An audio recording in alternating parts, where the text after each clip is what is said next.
Praise the lord. 144 కీర్తన 12వ వచనం. మా కుమారులు తమ యవన కాలం ముందు ఎదిగిన మొక్కల వలె ఉన్నారు, మా కుమార్తెలు నగరునికై చెక్కిన మూల కంబముల వలె ఉన్నారు. చాలా కుటుంబాల్లో పిల్లల జీవితాలు చూస్తూ ఉన్నప్పుడు చాలా బాధ కలుగుతూ ఉంటుంది.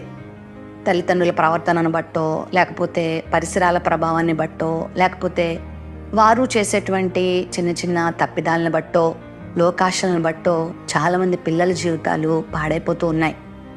వారు అనుకున్నట్లుగా, తల్లిదండ్రులు అనుకున్నట్లుగా, తల్లిదండ్రులు కోరుకున్నట్లుగా చాలామంది పిల్లల జీవితాలు ఉండడం లేదు.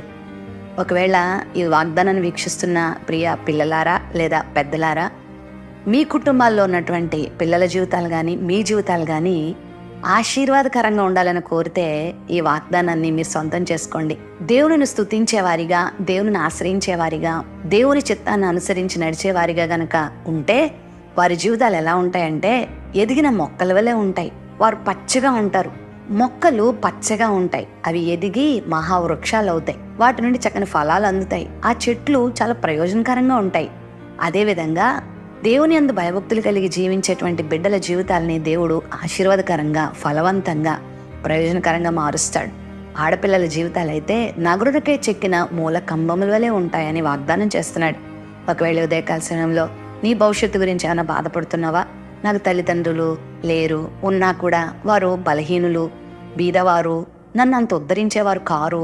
ఒకవేళ నా జీవితం సమాజంలో చాలా అట్టడుగు స్థాయిలో ఉంది, నా భవిష్యత్తు ఎలా ఉంటుందని భయమేస్తుంది, నా బ్రతుకు ఏ విధంగా సాగుతుందా అని నేను కలవరంతో ఉన్నాను అనేటువంటి దిగులు మీరు కలిగి ఉన్నారా? ఒకవేళ మీ పిల్లల గురించి కూడా అలాంటి ఆలోచన కలిగి ఉన్నారా? అందరి పిల్లల్లాగా నా పిల్లల్ని నేను పెంచుకోలేకపోతున్నాను, వారిని నేను మంచిగా చదివించుకోలేకపోతున్నాను, వారికి నేను అన్ని సౌకర్యాలు అందించలేకపోతున్నాను, నా పరిస్థితులను బట్టి, నా కుటుంబాన్ని బట్టి, నాకున్నటువంటి దీనస్థితిని బట్టి నా బిడ్డల యొక్క ఆశలు నేను తీర్చలేకపోతున్నాను అన్ను బాధపడుతున్నావా? నీ పిల్లల్ని దేవుని చేతికి అప్పగించు. పిల్లలారా, మిమ్మల్ని మీరు దేవుని చేతులకు అప్పగించుకోండి. దేవుడు మీ జీవితాల్ని వదిలిపెట్టడు, దేవుడు మిమ్మల్ని విడిచిపెట్టడు. ఎలా మారుస్తాడో తెలుసా? ఎదిగిన మొక్కల వలె మీ జీవితాలను దేవుడు చేస్తాడు. అంతేకాదు, నగరునకై చెక్కబడిన మూల కంబముల వలె దేవుడు చేస్తాడంటే అనేకులకు ఆశీర్వాదకరంగా, అనేకులకు దీవెనకరంగా, అందంగా, ఆశీర్వాదకరంగా, మరి మీ జీవితాలని అనేక మందికి మార్గదర్శకంగా దేవుడు చేస్తాడు. మీ బిడ్డలు అలా చేస్తాడు, మీ సంతానాన్ని దేవుడు అలా చేస్తాడు. మిమ్మల్ని దేవుడు విడిచిపెట్టడు, అవమానింపచేయడు, ఓడిపోనేవాడు, మీరు దిగులు పడేలా ఉంచడు. మరి మా తల్లిదండ్రులు సమస్తాన్ని వదిలిపెట్టి దేవుని పిలుపుని అందుకొని దేవుని సేవకు తమ జీవితాలు అప్పగించుకున్నాక మరి వారి సంతానమైన మా ముగ్గురిని దేవుని చేతులకు అప్పగించారు. బాల్యంలో అన్ని అవసరాలు మాకు వారు తీర్చలేకపోయేవారు, చక్కని పాఠశాలల్లో మమ్మల్ని చేర్పించలేకపోయారు, సరైన వస్త్రాలు, సరైన ఆహారం మాకు అందించలేకపోయారు. అయినా దేవుని కృపకు మమ్మల్ని అప్పగించారు. పిల్లరా, నిజంగా ఈరోజు మా ముగ్గురి జీవితాలను కూడా దేవుడు ఆశీర్వాదకరంగా చేశాడు. మా ముగ్గురిని కూడా నేటి దినాల్లో మా పరిమాణములు చొప్పున తన సేవలో దేవుడు వాడుకుంటున్నాడు. ఆశీర్వాదకరంగా మా జీవితాలను చేశాడు.